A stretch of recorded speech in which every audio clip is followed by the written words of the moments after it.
Good evening students. अपने पिछले lecture ਵਿੱਚ ਅਸੀਂ ਸਾਰੀਆਂ ਕੋਲੀਗੇਟਿਵ ਪ੍ਰੋਪਰਟੀਜ਼ ਕੀਤੀਆਂ ਸੀਗੀਆਂ ਲਾਸਟ ਲੈਕਚਰ ਤੱਕ। ਉਸ ਤੋਂ ਬਾਅਦ ਅਸੀਂ ਸਾਰੀਆਂ ਕੋਲੀਗੇਟਿਵ ਪ੍ਰੋਪਰਟੀਜ਼ ਦਾ ਆਪਸ ਵਿੱਚ ਰਿਲੇਸ਼ਨ ਸਟੱਡੀ ਕੀਤਾ ਸੀਗਾ ਕਿ ਕਿਸ ਤਰ੍ਹਾਂ ਅਸੀਂ ਡਿਰਾਈਵ ਕਰ ਸਕਦੇ ਹਾਂ from one colligative property we can derive another colligative property and we have also tried some numericals based upon various colligative properties and relation of two colligative properties. ਉਹਨਾਂ ਸਾਰੀ ਕੋਲੀਗੇਟਿਵ ਪ੍ਰੋਪਰਟੀਜ਼ ਜਦੋਂ ਅਸੀਂ ਸਟਾਰਟ ਕੀਤੀਆਂ ਸੀ ਤਾਂ ਅਸੀਂ ਇਹ ਪੜ੍ਹਿਆ ਸੀਗਾ ਕਿ ਕੋਲੀਗੇਟਿਵ ਪ੍ਰੋਪਰਟੀਜ਼ ਸ਼ੋ ਕਰਨ ਲਈ ਕਿਸੇ ਵੀ ਸੋਲੂਸ਼ਨ ਦੇ ਜਿਹੜੇ ਤਿੰਨ ਕੰਡੀਸ਼ਨਸ ਹੈ ਉਹ ਹੈ ਕਿ ਇੱਕ ਤਾਂ ਸੋਲੂਸ਼ਨ ਬਹੁਤ ਹੀ ਡਾਇਲਿਊਟ ਹੋਣਾ ਚਾਹੀਦਾ ਹੈ। ਤਾਂ colligative properties are only for dilute solutions. then solute must be non-volatile, it should not be volatile, and then solute should neither undergo association or dissociation। It means कि जिन्ने पार्टिकल्स असी solution दे solute तैयार कर रहे हैं उन्ने ही particle उसके solution which होने चाहिए। उस पार्टिकल्स का नंबर चेंज नहीं होना चाहिए क्योंकि जो भी कोलीगेटिव प्रॉपर्टी है नंबर ऑफ पार्टिकल्स से डिपेंड करती है, उसकी नेचर से डिपेंड नहीं करती। और जिन्ने भी असी कोलीगेटिव प्रॉपर्टीज़ पढ़िया ने चारों उन्होंने मेन परपज़ असी की कहने कि we can find out the molecular weight of unknown solute. तो उसका जो मॉलिक्यूलर वेट फाइंड आउट करते हैं वो मॉलिक्यूलर वेट में नॉर्मल मॉलिक्यूलर वेट करने हैं। बट कुछ केस भी सारे जो मॉलिक्यूलर वेट है वो एक्सपैक्टेड नहीं आता, वो डिफरेंट आता है, that is known as abnormal molecular weight. तो इस एबनॉर्मल मॉलिक्यूलर वेट का रीज़न की है और उसनों असी किस तरह करैक्ट कर सकते हैं असी अज के लैक्चर में स्टडी करना है।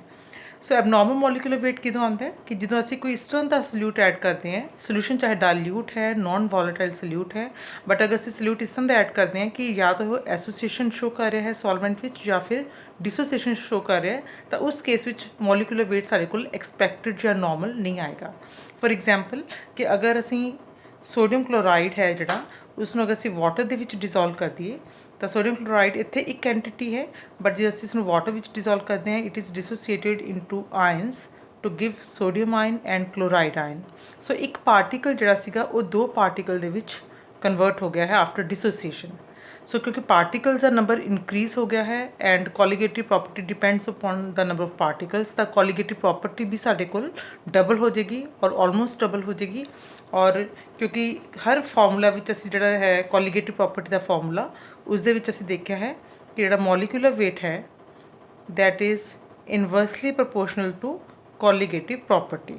जिन्हें भी फॉर्मूलास असी पढ़े हैं चाहे वो लोअरिंग इन वेपर प्रेशर है, एलिवेशन इन बॉइलिंग पॉइंट है, डिप्रेशन इन फ्रीजिंग पॉइंट है या ऑस्मोटिक प्रेशर है, हर केस में जो मॉलिक्यूलर वेट ऑफ सोल्यूट है वो इस तरह का रिलेशन शो करता है। सो अगर इतने कोलीगेटिव प्रॉपर्टी डबल हो रही है तो मॉलिक्यूलर वेट साढ़े को आएगा हाफ आएगा। सो ये मॉलिक्यूलर वेट जो है सोडियम क्लोराइड का जिन्ना है अराउंड 23 सोडियम का है, 35.5 क्लोरीन का है, तो इट शुड बी अराउंड 58.5 या असी कहने कि नियर अबाउट 60 है। तो ये जो वेट साढ़े को आएगा जो वाटर विच डिजोल्व करते हैं तो 60 तक नहीं आएगा, अराउंड 30 या 30 तो घट या थोड़ा जा ज़्यादा आएगा। इसी तरह अगर असी एसिटिक एसिड नूं सॉल्वेंट लिए बेंजीन दे विच डिजोल्व करके उसकी कोलीगेटिव प्रॉपर्टी फाइंड आउट करने की कोशिश करते हैं तो इट हैज़ बीन फाउंड कि इसका जो मॉलिक्यूलर वेट साढ़े को आ रहा है experimental molecular weight that is approximately 120। But जे असी एसिटिक एसिड का फॉर्मूला देखिए और उसका नॉर्मल मॉलिक्यूलर वेट देखिए तो दो कार्बन है 24, 4 हाइड्रोजन 4 प्लस 2 ऑक्सीजन 16 2 32 तो अराउंड 60 है। तो it means experimental molecular weight जोड़ा है वो डबल आ रहा है than the expected molecular weight.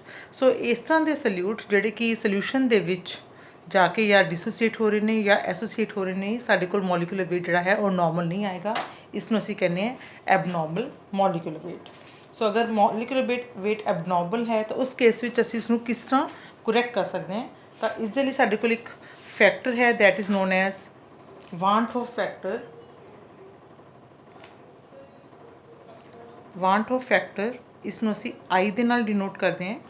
So van't Hoff he derived the equation for the osmotic pressure that pi is equal to we know N2 RT where n2 is the number of n2 upon v, pi is equal to actually CRT.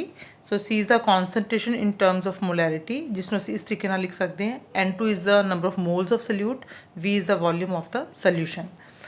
तो अगर number of moles 1 है for 1 mole, so this is pi is equal to RT upon V, or we can say pi V is equal to RT. So ये Van 't Hoff equation है for 1 mole of the 1 molar solution.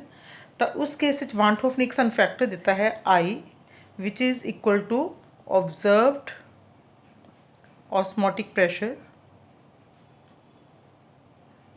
divided by normal osmotic pressure. ਅਸੀਂ pressure osmotic pressure property ਕਿਉਂ ਲੈ ਰਹੇ, ਕਿਉਂਕਿ ਵਾਨ 't Hoff equation ਜਿਹੜੀ ਹੈ ਉਹ ऑस्मोटिक ਪ੍ਰੈਸ਼ਰ ਨਾਲ ਰਿਲੇਟਡ ਹੈ, ਤਾਂ ਉਸਨੇ ऑस्मोटिक ਪ੍ਰੈਸ਼ਰ ਲਈ ਇਹ ਸਾਨੂੰ ਫੈਕਟਰ ਦਿੱਤਾ ਹੈ I. ऑब्जर्व्ड ऑस्मोटिक ਪ੍ਰੈਸ਼ਰ ਦਾ ਮਤਲਬ ਕੀ ਹੈ ਕਿ ਜੋ ਸਾਡੇ ਕੋਲ ਐਕਸਪੈਰੀਮੈਂਟਲ ਸੋਲਿਊਸ਼ਨ ਹੈ ਜਿਸ ਦੇ ਵਿੱਚ ਇਸ ਤਰ੍ਹਾਂ ਦਾ ਸੋਲਿਊਟ ਹੈ ਜਿਹੜਾ ਕਿ ਜਾਂ ਤਾਂ ਐਸੋਸੀਏਟ ਹੋ ਰਿਹਾ ਹੈ ਜਾਂ ਫਿਰ ਡਿਸੋਸੀਏਟ ਹੋ ਰਿਹਾ ਹੈ, ਤਾਂ ਉਸ ਨੂੰ ਅਸੀਂ ਐਕਸਪੈਰੀਮੈਂਟਲ ਸੋਲਿਊਸ਼ਨ ਕਹਿ ਰਹੇ ਹਾਂ, ਔਰ ਉਸ ਦੇ ਲਈ ਜਿਹੜੀ ਸਾਡੇ ਕੋਲ ऑस्मोटिक ਪ੍ਰੈਸ਼ਰ ਦੀ ਵੈਲਿਊ ਆ ਰਹੀ ਹੈ ਉਹ ऑब्जर्व्ड ਹੋਗੀ। नॉर्मल ऑस्मोटिक ਪ੍ਰੈਸ਼ਰ ਅਸੀਂ ਉਸ ਸੋਲਿਊਸ਼ਨ ਦਾ ਕਿਸ ਤਰ੍ਹਾਂ फाइंड आउट ਕਰਾਂਗੇ, ਕਿਉਂਕਿ ਸੋਲਿਊਟ ਤਾਂ ਜਾਂ ਐਸੋਸੀਏਟ ਹੋ ਰਿਹਾ ਜਾਂ ਡਿਸੋਸੀਏਟ ਹੋ ਰਿਹਾ, ਤਾਂ ਨੋਰਮਲ ਫਾਈਂਡ ਆਊਟ ਕਰਨ ਲਈ ਅਸੀਂ ਉਹ ਵਾਲਾ ਸੋਲਿਊਟ ਨਹੀਂ ਲਵਾਂਗੇ, ਬਲਕਿ ਅਸੀਂ ਕੋਈ ਹੋਰ ਸੋਲਿਊਟ ਲੈ ਲਾਂਗੇ, ਕਿਉਂਕਿ ਸਾਨੂੰ ਪਤਾ ਹੈ ਕੋਲੀਗੇਟਿਵ ਪ੍ਰੋਪਰਟੀ ਸੋਲਿਊਟ ਦੀ ਨੇਚਰ ਤੇ ਡਿਪੈਂਡ ਨਹੀਂ ਕਰਦੀ, ਬਟ ਉਸ ਦੇ ਨੰਬਰ ਆਫ ਪਾਰਟੀਕਲਸ ਤੇ ਡਿਪੈਂਡ ਕਰਦੀ ਹੈ। ਸੋ ਅਸੀਂ ਨੋਰਮਲ ऑस्मोटिक ਪ੍ਰੈਸ਼ਰ ਜਿਹੜਾ ਹੈ ਉਹ ਫਾਈਂਡ ਆਊਟ ਕਰਾਂਗੇ by taking some other solute but having the same molarity ਜੋ ਕਿ ਐਕਸਪੈਰੀਮੈਂਟਲ ਸੋਲਿਊਸ਼ਨ ਦੀ ਹੈ। ਸੋ ਇਸ ਤਰ੍ਹਾਂ ਅਸੀਂ ਦੋਨੋਂ ਚੀਜ਼ਾਂ ਫਾਈਂਡ ਆਊਟ ਕਰ ਲਾਂਗੇ, ਇਹ ਐਕਸਪੈਰੀਮੈਂਟਲ ਸੋਲਿਊਸ਼ਨ ਤੋਂ ਔਰ ਇਹ ਅਸੀਂ ਕਿਸੇ ਨੋਰਮਲ ਸੋਲਿਊਸ਼ਨ ਤੋਂ, ਬਟ ਦੋਵਾਂ ਦੀ ਕੌਨਸਨਟ੍ਰੇਸ਼ਨ ਸੇਮ ਹੋਏਗੀ। ਸੋ ਇਹ ਦੋਨੋਂ ਫਾਈਂਡ ਆਊਟ ਕਰਕੇ ਅਸੀਂ I the value find out ਕਰ ਲਾਂਗੇ, ਔਰ ਜ਼ਰੂਰੀ ਨਹੀਂ ਹੈ ਕਿ ਅਸੀਂ ऑस्मोटिक ਪ੍ਰੈਸ਼ਰ ਹੀ ਲੈਣਾ ਹੈ। Later on it was found that I can be equated to observed elevation in boiling point divided by normal elevation in boiling point, और ਅਸੀਂ ਇਸ ਨੂੰ ਹੋਰ ਵੀ ਪ੍ਰੋਪਰਟੀ ਨਾਲ ਰਿਲੇਟ ਕਰ ਸਕਦੇ ਹਾਂ, observed depression in freezing point to normal depression in freezing point means कि किसी भी कोलिगेटिव प्रॉपर्टी ਨਾਲ रिलेट कर सकते हैं। So now I is equal to observed colligative property divide by normal colligative property, और आप ऑलरेडी फाइंड आउट कर चुके हैं कि कोई भी कोलिगेटिव प्रॉपर्टी है वो उसके मॉलिक्यूलर वेट के इनवर्सली प्रोपोर्शनल है, तो असी इसनों लिख सकते हैं normal molecular weight divide by observed और we can say experimental molecular weight. So इत्थों असी I की वैल्यू फाइंड आउट कर सकते हैं, और ये जी I की वैल्यू आएगी इसनों असी यूज़ कर सकते हैं इक्वेशनस नू करैक्ट करने लिए, सारी कोलिगेटिव प्रॉपर्टीज़ नू करैक्ट करने लिए। जिस तरह कि साडे कोल पहली प्रॉपर्टी सी relative lowering in vapour pressure, तो उसनों असी करैक्ट कर सकते हैं। Original was P nought minus PS upon P nought, जिसनों असी delta P upon P nought भी लिखा सीगा। Early it was equal to X2, but now असी इसनों करैक्ट करके I X2 लिख सकते हैं। इसी तरह second colligative property delta TB is equal to KB into M, और इसमें असी करैक्ट करांगे तो इत्थे भी I लिख देंगे। Third was delta TF KF into M, again we can correct this by inserting I, और फोर्थ कोलिगेटिव प्रॉपर्टी आप पहले गल कर चुके हैं, pi is equal to CRT, and again here we can insert I. So this way we can modify the equations for the solute containing for the solute which undergo association or dissociation.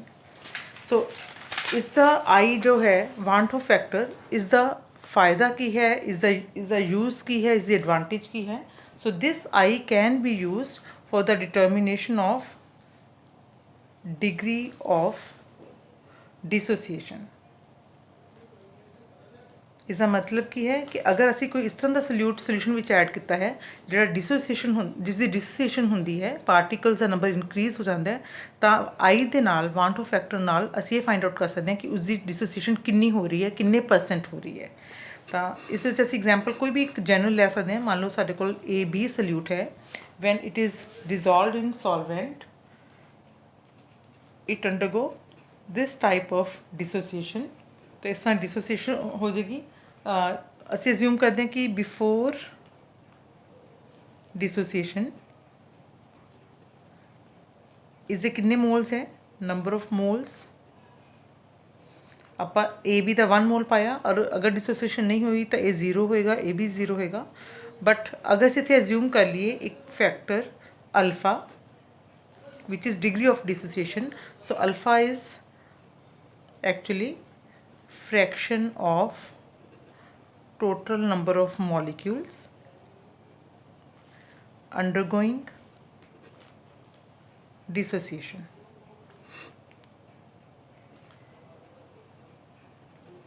मीनस total molecules का कितना fraction डिसोसीएट हो रहा है उसमें असी alpha नाल denote करते हैं। सो अगर बिफोर डिसोसीएशन असी एक मोल ऐड किया और ए 0 होएगा, ए भी 0 होएगा, तो आफ्टर डिसोसीएशन की हो जाएगा, आफ्टर डिसोसीएशन की कंडीशन होएगी ए बी के कितने मोल्स होंगे, अल्फा इज़ द फ्रैक्शन। सो अगर एक मोल पाया है उन्होंने जो अल्फा जो है वो डिसोसीएट हो जाएगा। सो ए बी कितना रह जाएगा 1 माइनस अल्फा, और अल्फा डिसोसीएट हो गया तो इनके किन्ने किन्ने मोल्स बन जाएंगे। अगर एक मोल अगर असी बैलेंस कैमिकल इक्वेशन देखिए तो एक मॉलिक्यूल तो एक ए पॉजिटिव बन रहा है, एक बी नैगेटिव बन रहा है। अगर असी 5 मॉलिक्यूल्स ले लेंगे ए बी दे तो 5 कैटाइन्स बन गए, 5 एनाइन्स बन गए। इसी तरह अगर अल्फा मोल्स डिसोसीएट हो रहे हैं तो अल्फा कैटाइन बन गए और अल्फा ही एनाइन बन गए। So A positive alpha, B negative भी अल्फा। सो हुन total number of moles after dissociation किन्नों हो जाएंगे साढ़े कोल। हुण सोल्यूशन विच की प्रेजेंट है, एक तो साढ़े कोल ए बी प्रेजेंट है क्योंकि अल्फा डिसोसीएट हो गए, बाकी ए बी एस एच पे है 1 माइनस अल्फा मोल्स। जिन्हें डिसोसीएट होए उन्होंने बनाया alpha cations, alpha anions. So solution which 1 minus alpha था ए बी है, अल्फा ए पॉजिटिव पे है, अल्फा बी नैगेटिव पे है। So it comes out to be 1 plus alpha. So ये हो गए number of moles after dissociation. और हम अगर असी आई की वैल्यू पुट करिए which is equal to observed number of particles divided by normal number of particles. Observe का मतलब की है कि इस केस में ऑब्जर्व नंबर ऑफ पार्टिकल्स की है आफ्टर डिसोसीएशन। तो after dissociation what are the observe number of particles 1 plus alpha. और normal number of particles means अगर ये डिसोसीएट ना होए होंगे, तो अगर डिसोसीएट ना होए होंगे तो A B he the form के इसने रहना सीगा, तो उसका 1 मोल सी और 1 मोल ही रहना सी। तो observe expected number of particles कह दो, उसको नॉर्मल नंबर ऑफ पार्टिकल्स कह दो, 1 हो जाएगा। So I is equal to 1 plus alpha upon 1। So from this cross multiply 1 plus alpha is equal to I. So alpha comes out to be I minus 1। So इतों असी alpha means degree of dissociation की value find out कर सकते हैं अगर सानू want Hoff factor पता हो। But this is only for the solute of this type of formula which undergo dissociation related to this type of the equation. But अगर असी कोई होर सल्यूट ले लीए जिस तरह कि A B A X B Y. So अगर असी इस तरह का केस लैने हैं तो उसके विच की होएगा। So it will give X moles of A and Y moles of B. So बिल्कुल उसी तरह ही स्टार्टिंग विच बिफोर डिसोसीएशन अगर असीं एक मोल पा रहे हैं ए ज़ीरो क्योंकि डिसोसीएट नहीं होया, बट उस वक्त अगर डिसोसीएट हो गया और alpha is the degree of dissociation, एक विचों अल्फा मोल्स डिसोसीएट हो गए और किन्ने मोल्स रह जाएंगे इसके 1 माइनस अल्फा। और इसके किन्ने बननगे एक लई एक्स, क्योंकि एक दे हिसाब से इत्थे एक्स आ रहा है तो ये एक्स अल्फा बन जाएंगे, ये किन्ने बन जाएंगे Y alpha. So after dissociation total number of particles, so total number of particles after dissociation. हम डिसोसीएशन तो बाद सोल्यूशन विच की कुछ प्रेजेंट है, एक तो स्टार्टिंग मटीरियल इन्ना प्रेजेंट है, कैटाइन्स इन्ने प्रेजेंट है, एनाइन्स इन्ने प्रेजेंट है। सो अगर अस सारे ऐड कर दिए 1 minus alpha plus X alpha plus Y alpha, और this is 1 minus alpha plus X plus Y alpha. और इस अगर अस अल्फा कॉमन निकाल लिए 1 plus X plus Y minus 1 alpha. तो ये हो गए total number of particles after dissociation. And before dissociation कितने होने सी क्योंकि अगर डिसोसीएट ना ਹੁੰਦਾ ਤਾਂ 1 ਮੋਲ ਦਾ 1 ਮੋਲ ਹੀ ਰਹਿਣਾ ਸੀ। ਸੋ ਬਿਫੋਰ डिसोसीएशन 1। ਤੇ ਇੱਥੋਂ ਅਸੀਂ I the value find out ਕਰ ਲਾਂਗੇ। So I is equal to observed number of particles which we had just calculated, x plus y minus 1 alpha, और normal number of particles means अगर dissociation ना होंगी 1। so cross multiply करके सारे को आ जाएगा 1 plus x plus y minus 1 alpha is equal to I। so alpha is equal to मतलब 1 इस साइड ले जाएंगे I minus 1, और इतने सारे को आ जाएगा x plus y minus 1। सो एक जनरल फार्मूला आ गया। ये आप किसी भी सल्यूट ਨੂੰ ਲਈ ਅਸੀਂ यूज़ कर सकते हैं। x plus y की है total number of particles. Total number of particles मीनस जिन्ने विच वो डिसोसीएट होता है। सो इसमें समझने लिए ਅਸੀਂ एक न्यूमेरिकल कर सकते हैं। साढ़े को एक न्यूमेरिकल है इत्थे जिस तरह है solution of 1 gram of sodium chloride in 100 gram water freezes at minus 0.604 degree centigrade. The molar depression constant of water is 1.86 degree centigrade per molar. So calculate the degree of dissociation of sodium chloride. So what are the things given in the numerical? 1 gram of sodium chloride, so weight of solute is 1 gram. 100 gram of water, so weight of solvent given is 100 gram, and it freezes, water freezes at minus 0.604। सो सानू पता है water का normal जो freezing point है वो 0 है। इन्ना ज़्यादा हो गया डिप्रेशन, तो what is delta T F? Delta T F is 0.604 degree centigrade. So this is the depression in freezing point, क्योंकि 0 तो कितना नीचे गया है, इन्नी अमाउंट ना नीचे गया है।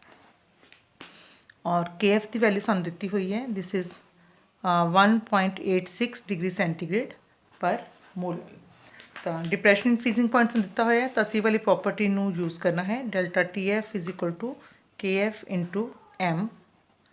This is K F, M is weight molality which is weight of solute upon molecular weight, और here we have W1 weight of solvent. पर क्योंकि सोडियम क्लोराइड जो है सानू पता है डिसोसीएट हो रहा है, क्योंकि क्वेश्चन विच दिता होया, तो सानू इसका एग्जैक्ट मॉलिक्यूलर वेट नहीं पता है। एक्सपेरिमेंटल असी फाइंड आउट करांगे experimental value. So this is K F into W2 into 1000 divide by delta T F into W1। So substitute the values here. Delta T F is 0.604 into weight of solvent water was 100। so by substituting all these values तो साडे को जिहड़ा weight आ रहा है that comes out to be around 30.7। so ये जिहड़ा weight है experimental weight है, जिसनूं असीं abnormal molecular weight भी कह सकते हैं। बट जिहड़ा normal molecular weight होएगा इसका वो की होएगा, इत्थे सानू होर फाइंड आउट करने की जरूरत नहीं है, क्योंकि सानू दिता होया क्वेश्चन विच कि सल्यूट जिहड़ा असीं सोडियम क्लोराइड यूज़ किया है, सानू फार्मूला भी दिता होया है। सो फार्मूला विचों वेट्स नूं ऐड करके सोडियम का वेट और क्लोरीन का वेट ऐड करके साडे कोल नॉर्मल मॉलिक्यूलर वेट आ जाएगा। So from this we can find out I, which is I was normal molecular weight divide by experimental और ऑब्जर्व्ड मॉलिक्यूलर वेट, क्योंकि ये कोलिगेटिव प्रॉपर्टी का इनवर्स आएगा।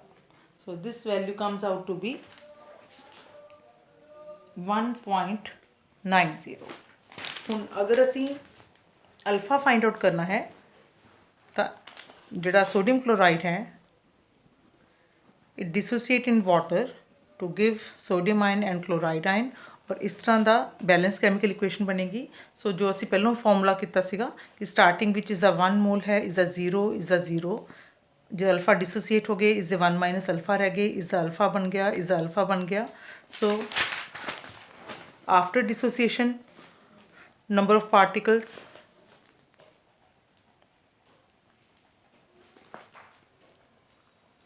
after dissociation is equal to 1 minus alpha plus alpha plus alpha. So this is 1 plus alpha, and normal number of particles किन्ने होने सी इसे विच 1. तो I is equal to 1 plus alpha upon 1. तो alpha is equal to I minus 1, और I ऐसे तो पहले हम कैलकुलेट किया है value. So that comes out to be 1.90. So this is 1.90 minus 1, so 0.90. So it means 0.90 जो फ्रैक्शन है टोटल का वो डिसोसीएट हो रहा है, और अगर असी इसनों 100 ਨਾਲ ਮਲਟੀਪਲਾਈ ਕਰ ਦਈਏ ਤਾਂ ਸਾਡੇ ਕੋਲੇ ਵੈਲਿਊ ਪਰਸੈਂਟੇਜ ਵਿੱਚ ਆ ਜਾਏਗੀ. So it means 90% of sodium chloride is dissociated in water. और बहुत सिंपल लैंग्वेज कहना होवे कि अगर ਅਸੀਂ 100 ਮੋਲੀਕਿਊਲਸ ਸੋਡੀਅਮ ਕਲੋਰਾਈਡ ਦੇ ਵਾਟਰ ਵਿੱਚ ਪਾ ਰਹੇ ਹਾਂ ਤਾਂ ਉਹਨਾਂ ਵਿੱਚੋਂ 90 ਮੋਲੀਕਿਊਲਸ ਡਿਸੋਸੀਏਟ ਹੋ ਕੇ ਸੋਡੀਅਮ ਆਇਨਸ ਤੇ ਕਲੋਰਾਈਡ ਆਇਨਸ ਦੇ ਦੇਣਗੇ, ਜਿਹੜੇ ਬਾਕੀ 10 ਮੋਲਸ ਹੋਣਗੇ ਦੇ remain in the form of NaCl. So that is important information we can get from Want of factor.